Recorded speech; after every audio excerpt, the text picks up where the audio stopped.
count it all joy, my brothers, when you meet trials of various kinds. So first off, having the right attitude is a first start, and that's definitely easier said than done. But as Christians, we need to understand the advantages of the trials that we go through.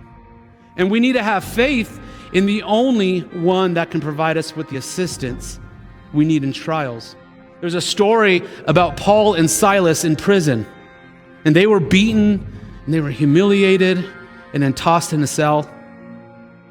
But yet, in the midst of that, we saw a great example of perseverance. See, despite being imprisoned and humiliated and beaten, what did Paul and Silas do?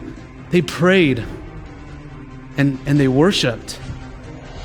And the result of that was the people around them, they heard that prayer and they heard that worship. This is a prime example of joy in suffering. They were obedient to praying and worshiping and sharing the gospel, that lives were changed and lives were saved. See, Paul and Silas understood that only one source could get them through this trial, or any trial that they would have. You see the point? You can't count it all joy apart from the only source that can bring you true joy. And perseverance through our suffering is only possible through Christ. Let me ask you this: do you want to remain steadfast in your sufferings? And if you do, look to the Lord. And in those sufferings, you praise Him.